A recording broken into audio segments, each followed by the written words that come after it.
At last.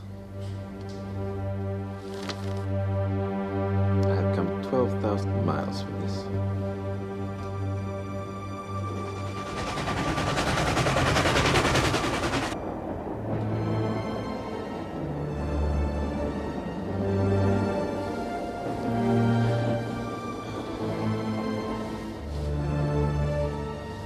Don?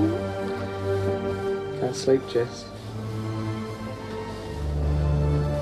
You all right? Yeah, I'm all right. Just thinking. Board has been put in its place and you're back doing what you do best. Just go out there tomorrow and hit him for 6.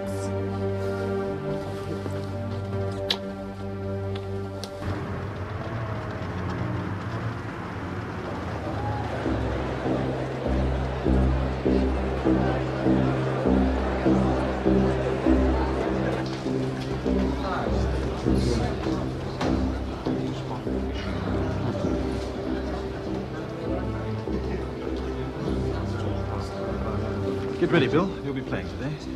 Oh, aye, Skipper. I'm sorry, Headley. You'll be resting. I'm trying a pace attack. What'd you ask about? Why aren't you dressed? Frankly, Douglas, I wasn't sure I'd be playing. Of course you are. So Bradman is playing. Just get dressed, please, Covey. You know I won't bowl to your leg theory field, don't you? Very well. Douglas? Douglas? You've changed the composition of the team That's right. without consulting me. There wasn't time to convene a meeting. Besides, it was a straightforward substitution. Well, boy, you're entering this match without a single slow bowler. Do you think that wise? I wouldn't have done it had I not thought it wise. Besides, I had to accommodate for the inclusion of Bradman in the team. This Bradman mania of yours could cost us the advantage we now hold.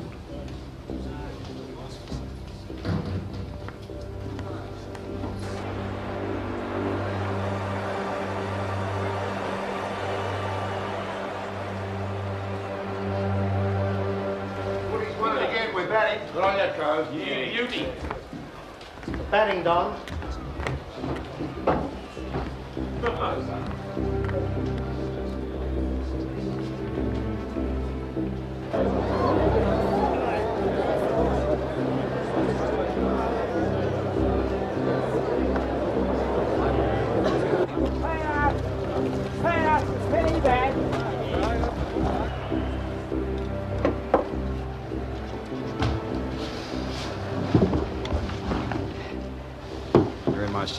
Oh, terribly sorry.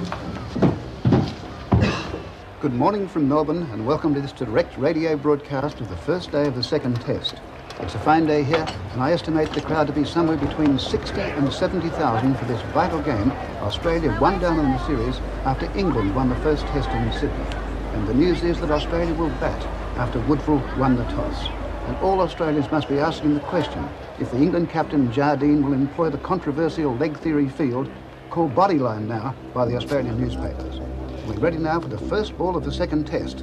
It's an orthodox field. We have Larwood running into bowl to Fingleton. He runs up now and bowls, and Fingleton plays it away on the offside, and he and Woodfull are going to scamper through for a single. That ball was pitched up right on the stumps. It wasn't short, and Australia has a run on the ball. And of course, there are high hopes here for the Australian hero Donald Bradman, who'll be batting in this match after missing the first test in Sydney through illness. At the end of the first over, Australia none for 5 with Fingleton 5, Woodfull made score. Sounds like Don won't be in for a while. Think I'll put the kettle on. You stay for a couple, won't you, Carl? Oh, heck no. This is bring on with the rest of these. On the scoreboard, the left-hand O'Brien will come in at first wicket down, and Don Bradman is listed to bat at number 4 for Australia. And now it's Larwood to bowl to Fingleton. It's short, and Fingleton hooks through the leg side field to be a couple. Here, it's getting out towards the boundary. They come back for a second one, and Fingleton runs on the 17. 17, Woodfull 10. Australia no wicket for 27. Australia going well, and this pitch looks easier paced than the one for the first test in Sydney. Now it's back to a new over from Allen. He'll be bowling from the far end to Woodfull, and Woodfull goes back and he's beaten and bowled. Woodfull is out, and from none for 27, Australia 1 for 27.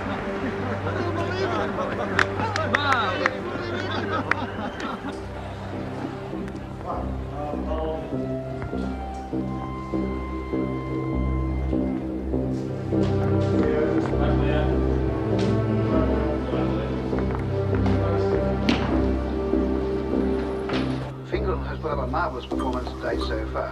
He and O'Brien have continued to resist the fast bowling, and the Australian skipper, Bill Woodfull, has wisely used O'Brien to take the sting out of Larwood's attack before Bradman comes in. So the stage, therefore, is set for a major innings by Don Bradman.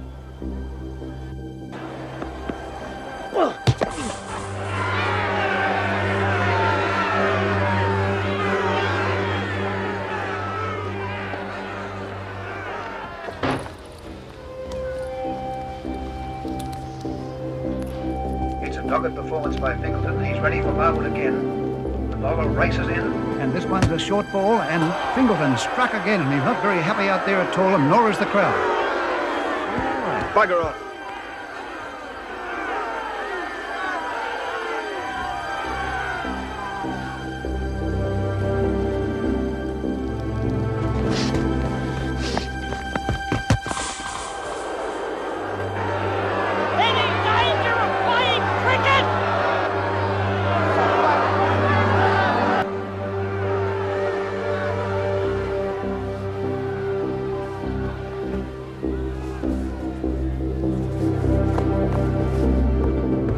Yorkshireman bows to bowl to Fingleton.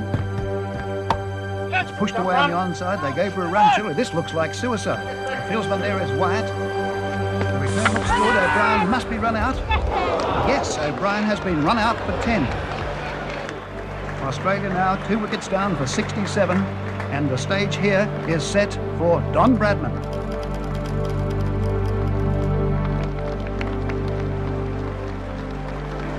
Now we'll see some action.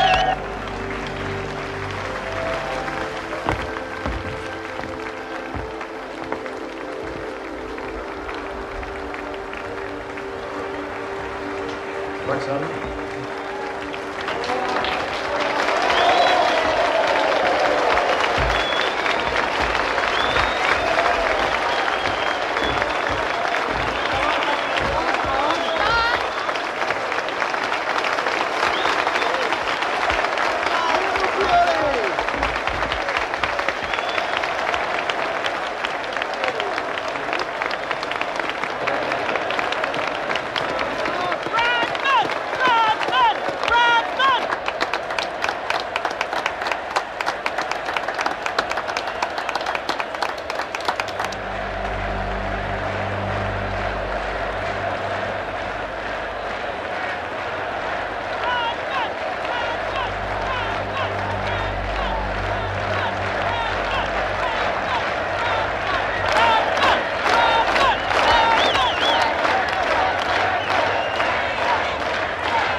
Has been held up for 10 minutes already because of the record crowd with a tremendous welcome to Don Bradman. He was applauded from the moment he appeared in...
Bill, Herbert.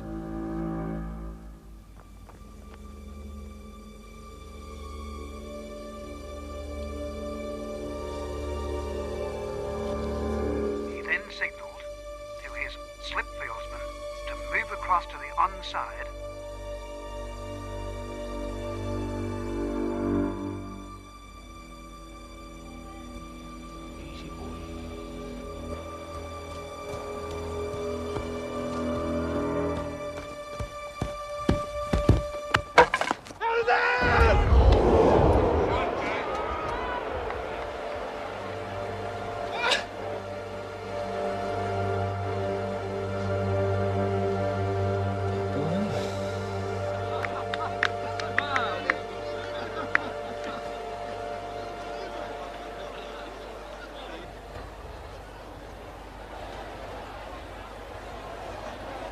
outside the off stump. It was an inviting height. Batman tried to step inside it and hook it away to the lakeside boundary, and it must have hit the inside edge and go back under his stumps. I can't believe it. Don Bradman is out first ball, and I've never seen a scene like this at a cricket match in my life. He is walking off the field, and there's not a single sound.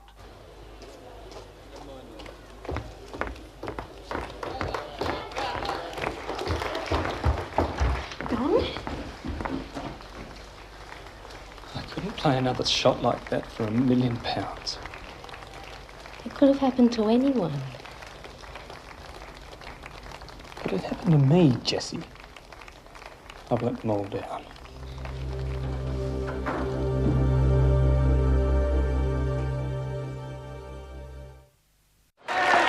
And that's the end of England's first innings on this, the last day of 1932.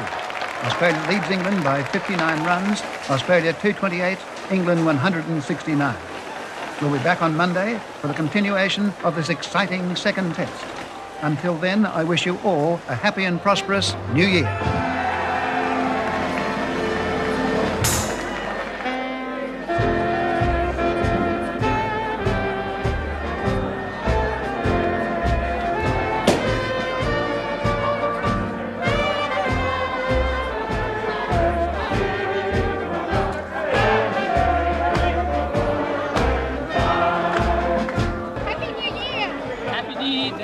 Happy New Year. Now here's Mother.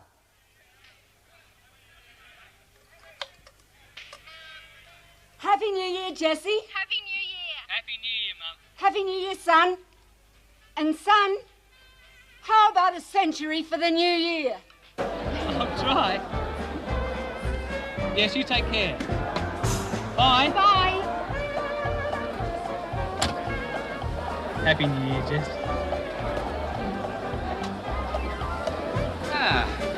I don't think stop him. Hey, Happy New Year to you both. Happy New Year. You're being called for. Inside. They want you to give them a tune in the old go-in. Ladies and gentlemen, Don Bradman, the master with the willow, the maestro of the ivories.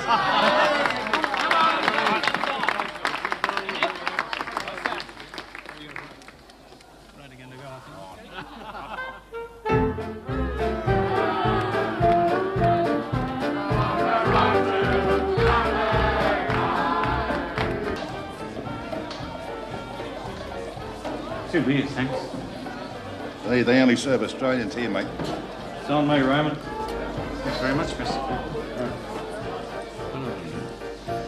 Getting pissed tomorrow, you won't be able to do a round with a revolving door. Happy New Year. Yeah. No, happy New Year. Give us a shot, Harold. Aye, right.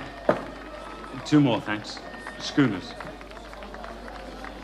It's nice to see our chaps enjoying themselves. As long as it doesn't affect their performance. Might help. If I may say so, Douglas, they've been under a lot of pressure. There's been some discontent. What about? The fact that we've contained Bradman? Of course not. But some of the lads feel you could be driving Larwood too hard. Has Larwood complained? No, he hasn't. And he won't, because he's a professional. He knows that he earns his money playing cricket. Yes, but the amateurs don't. Some of them are a little worried about our tactics.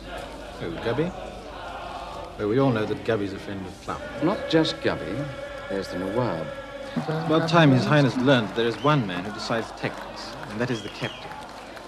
Any man, Royal Highness or not, who doesn't accept that, has no place in my team. Well, I'm just letting you know what the feelings are. I know, Bob. It's very good of you. I suppose that's what vice captains are for.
William, I think the man has won.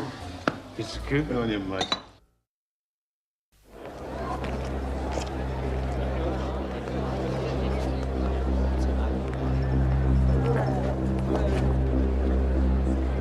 Welcome again to the Melbourne Cricket Ground for the third day of play of this, the second test.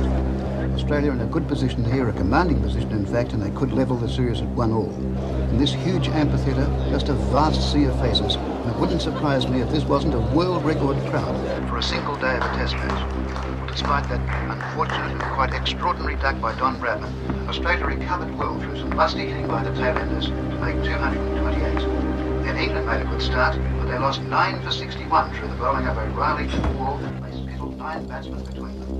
All the batsmen, I think, for Australia must have crossed fingers. In fact, all Australian supporters, because can their batting lineup consolidate in this match after their dismal performance in Sydney? And the eyes of the nation are on Don Bradman in particular.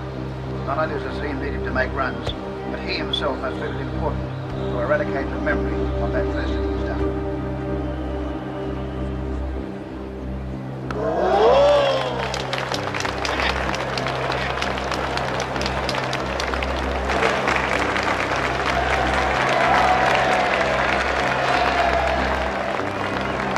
England fast bowlers have struggled in two on this pitch, and Captain Jardine must have regrets about not having the services of a quality spin bowler such as Headley Verity. But we're watching now as Larwood comes in again to bowl to left-handed O'Brien. Larwood bowls, O'Brien's beaten, the off-stump goes cartwheeling out of the ground, and O'Brien is out.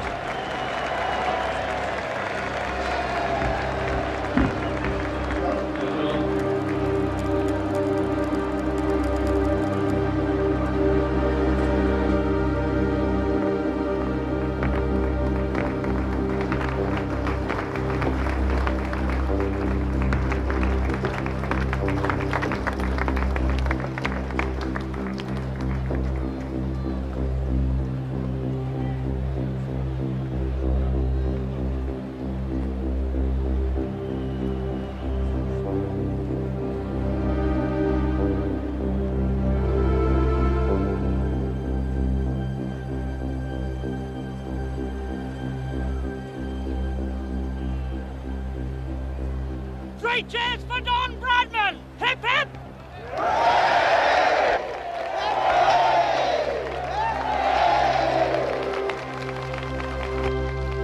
And it's an emotional welcome for Australia's greatest cricketer, the magnificent Don Bradman.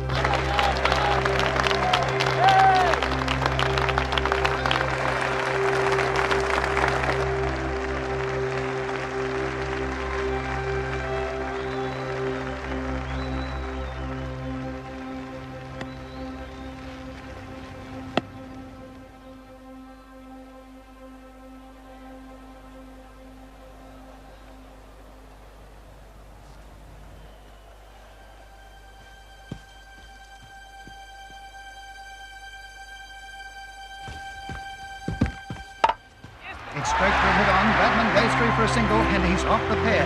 They come back for a second, and Don Bradman has scored his first runs of the match, his first of the series.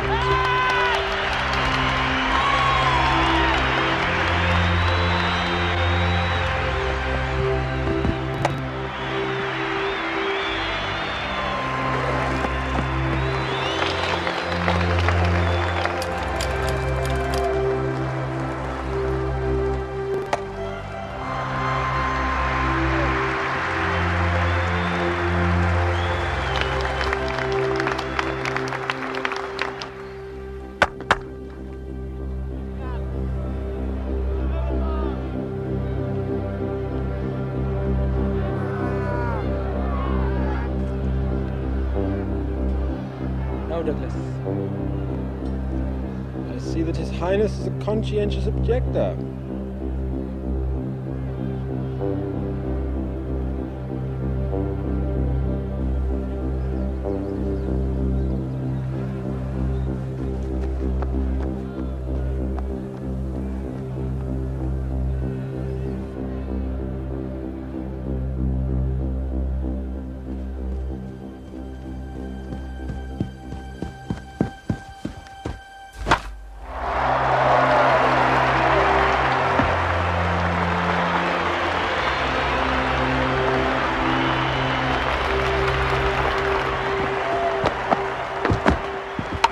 Yes.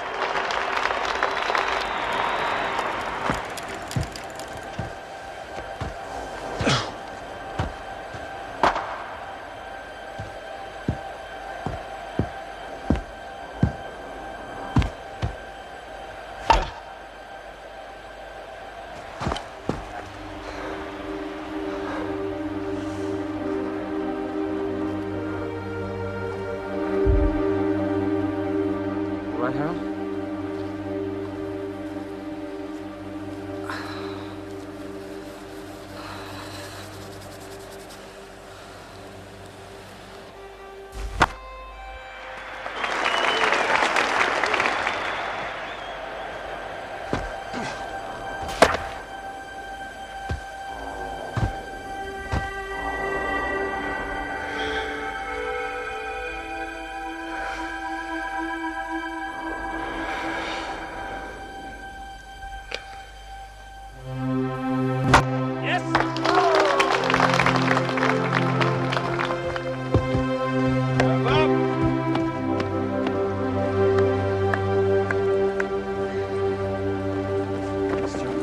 What's wrong? Skipper, I have to change my boot. It's split.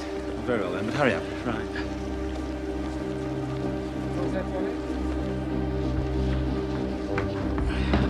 You all right, Harold? Aye. Bloody ground's as hard as concrete.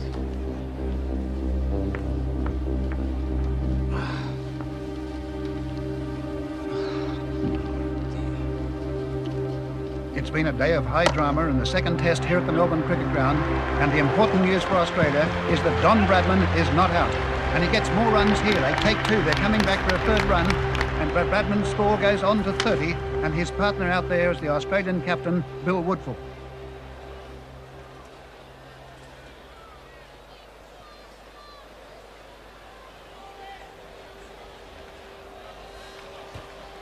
Barwood to bowl to Woodfull.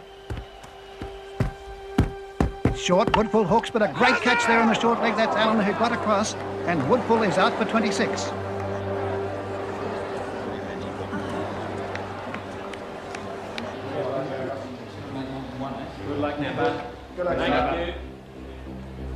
And McCabe has been clean bowled by Allen for a duck.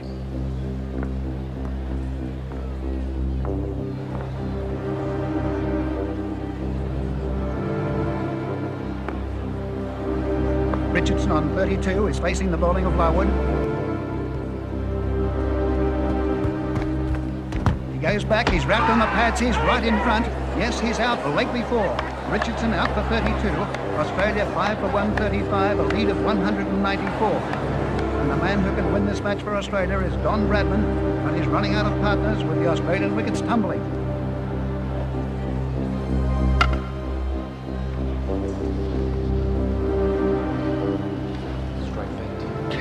Bradman's sixth batting partner for the day, and he has the strike now against Bowes. Bradman is 83, getting closer and closer to that elusive century. But can he do it? It's not going to be all that easy. He has only the tail enders to support him, and they're known in cricket as the Rabbits. And it's Hammond with his medium paces to bowl to Wall. And he's bowled him. Yes, Wall is out for 3, and Australia 8 for 184. Larwood bowls to Bradman. He's on 96. He'll get runs here. They take a single. He goes to 97. They're coming back for the second run. And Bradman goes on for 98. But why did he take that second run? That was the last ball of the over. He'll lose the strike.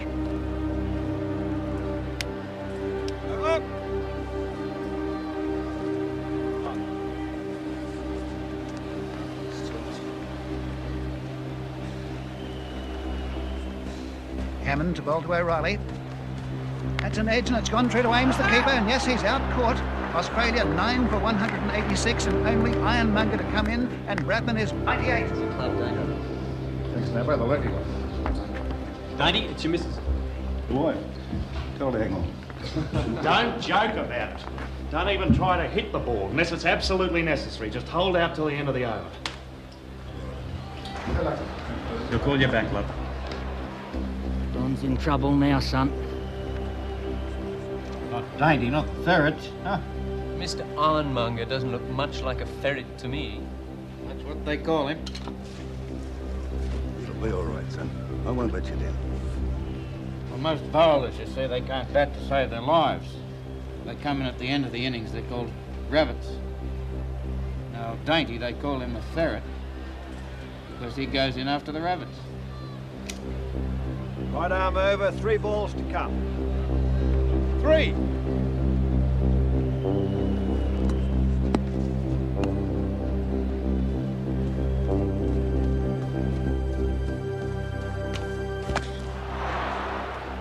Another coat of varnish. You're a plummy bastard. Ironmonger somehow survived that first ball. There are still 2 balls left in this over from Hammond, and Don Bradman is 98. I can't bear to listen. The ball's back with Hammond at the end of his bowling run. Ironmonger crouching over his bat. A hushed silence here round the ground. Hammond starts to move in. Comes up and he bowls. Handed through to the keeper. It was short. No stroke offered by Ironmonger. 1 ball left in the over. Jardine brings in the field. You're a little easy on us, will you, old fellow? 1 ball left in this dramatic over. Not a sound around this ground. Hammond to Ironmonger. It's off the bat, it's in the air, Jardine dives. It was a catch, but he's dropped it, he couldn't take it. And Don Bradman has a chance to reach that 100. Well played, Dainty! It's the end of the over. It's all right, Ironmonger survived. They lead now by 245, but the important thing is that Don Bradman has the strike and a chance to make that 100 Now Don's after got his his first chance. ball duck in the first innings.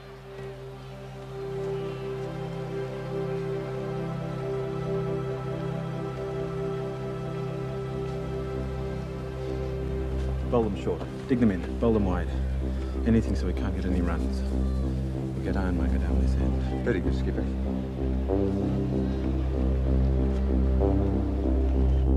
Bradman crouched down over his bat. The bowler is first. Jardine taking a long time to place his field.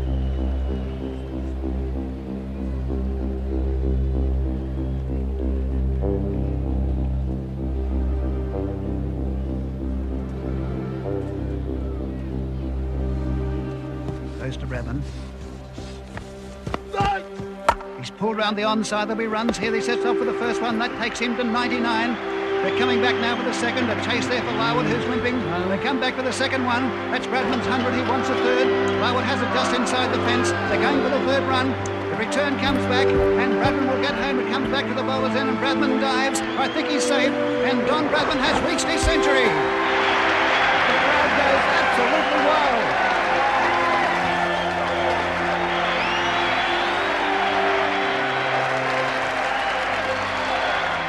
Don Bradman, 101 not out. Australia 9 for 189. One of the greatest centuries ever seen on this ground.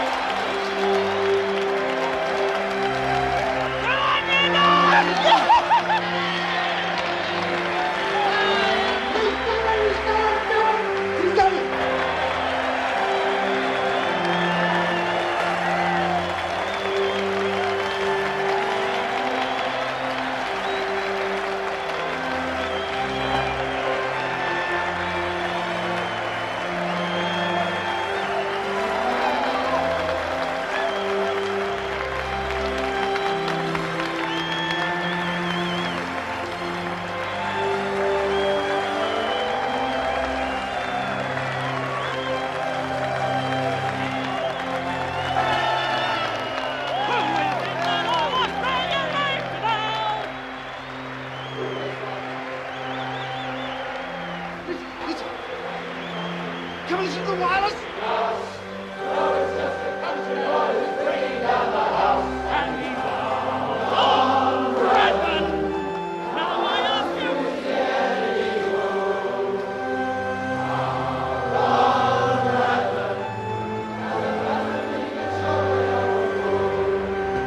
listen to this. Only ask you, is he any good? Is he any good? Don Bradman.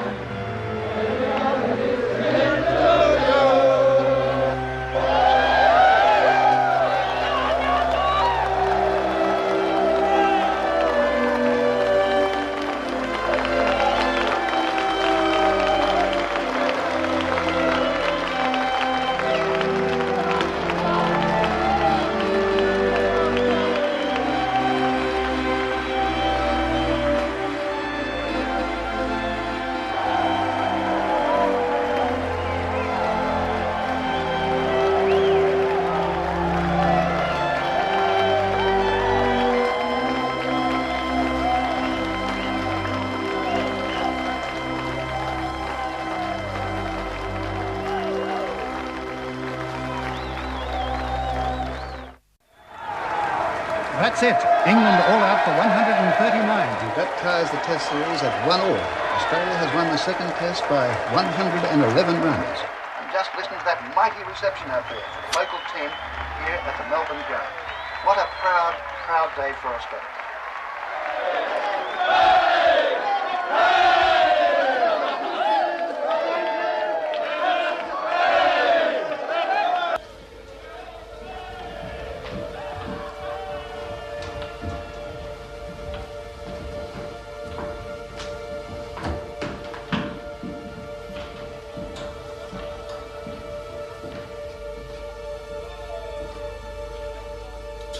Are you coming to congratulate the Australians?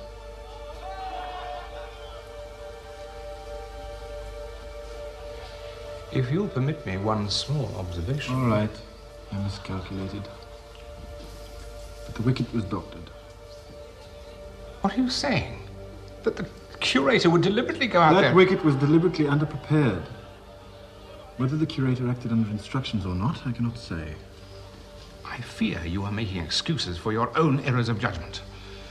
I warned you against acting rashly. And I told you that I shall be making the tactical decisions on this tour. Your obsession with Bradman has clouded all your decision-making, and that is the reason we have lost this test. I shall not allow that situation to repeat itself in Adelaide.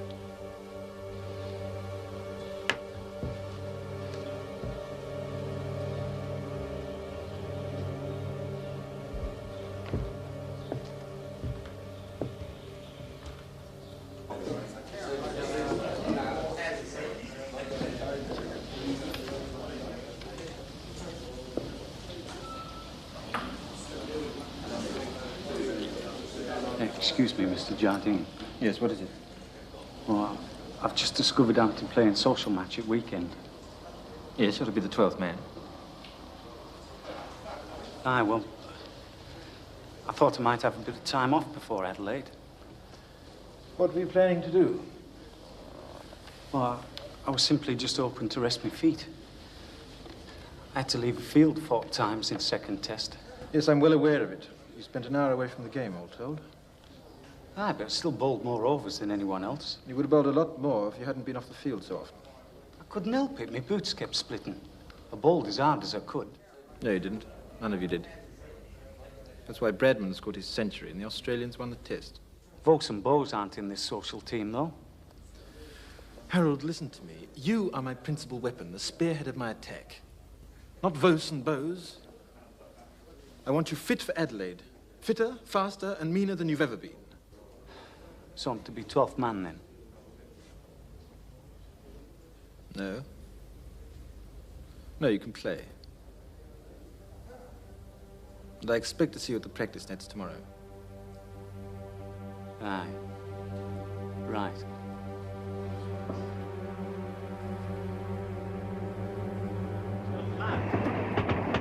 Start raving mad. Oh, you just realised that? Aye, he thinks he owns us, body and soul. We are being paid, Harold. Yeah, but not very bloody much. Stop moaning, Paul. Aye, don't warrant treatment like this. Anyway, the amateurs are fed up with them, so I'd better watch out in Adelaide. Can't stop. I'll stay there. I'll have one.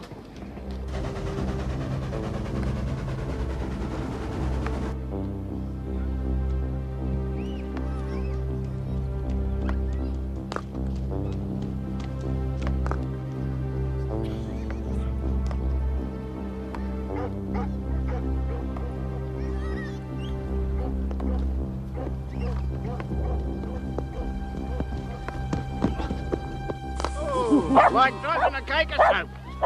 Knock that beach ball off his nut, Harold!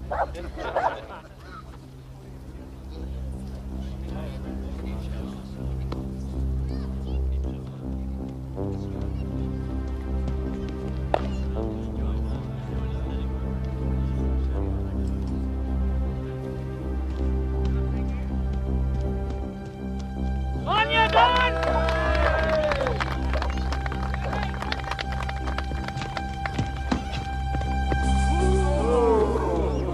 In for a duck. Well bowled, Harold. Here you are, Mr. Bradman. Good night, fellas.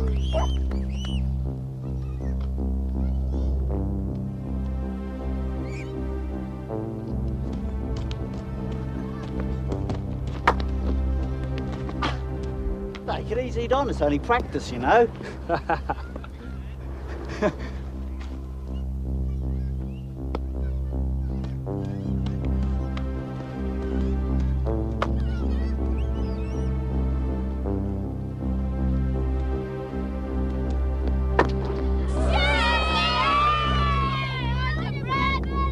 Hey, fancy cat.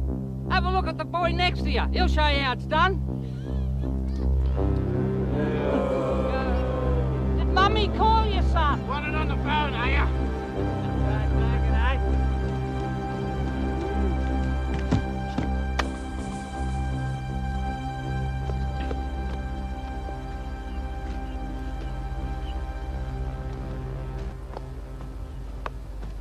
I want this rabble excluded from all further practice.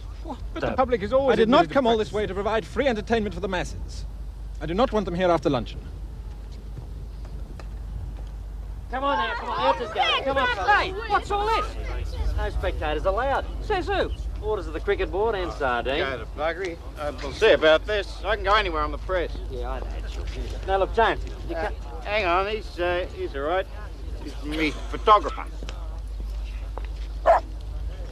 Who's that? Your assistant? Never seen him before in my life. Stay. All right, but don't you cause any trouble, Jamesy. I'm sorry. Sorry, boy. Sorry, mate. Sorry.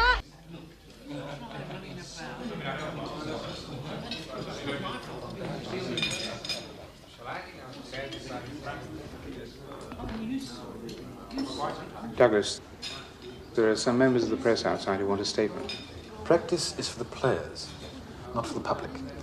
I certainly don't wish to speak to the press about it. My dear chap, we cannot afford to risk any further bad blood.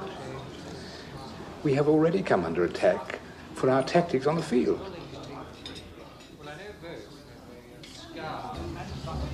I shall settle that matter once and for all.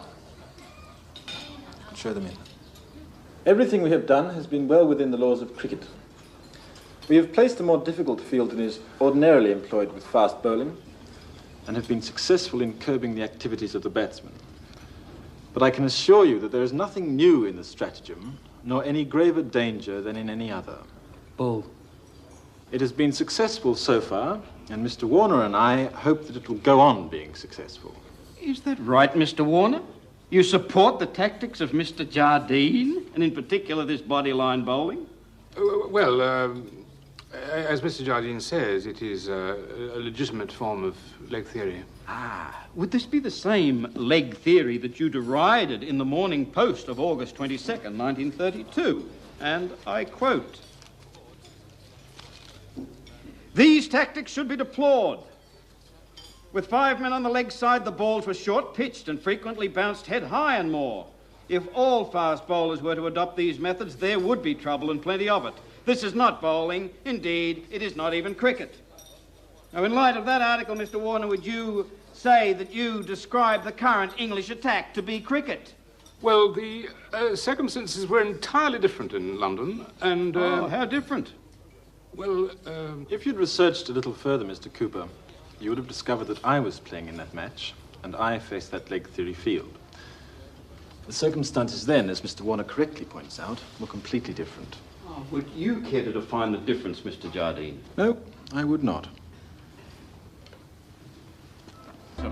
And the people of Adelaide, I welcome you all, and we hope that your stay in our fair city will be indeed a happy one.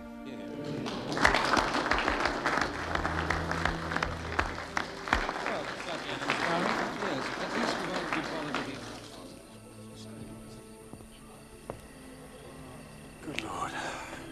A little cooler out here. It's a little quieter anyway. The sun would be just now setting at my home in India. It truly never sets upon the British Empire. You are very much the empire man, aren't you, Douglas? Ah, it's what makes we British the greatest race on earth.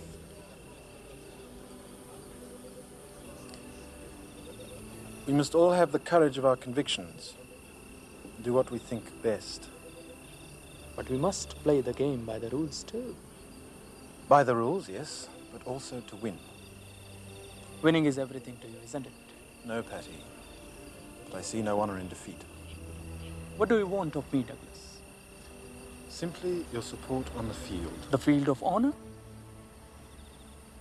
I cannot play your way, Douglas. I'm your captain. Surely you'll agree to abide by my decisions.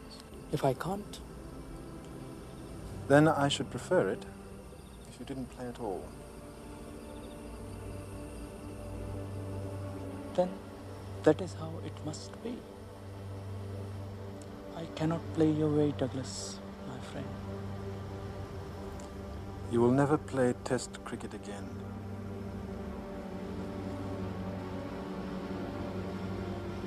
Then I bid you good night.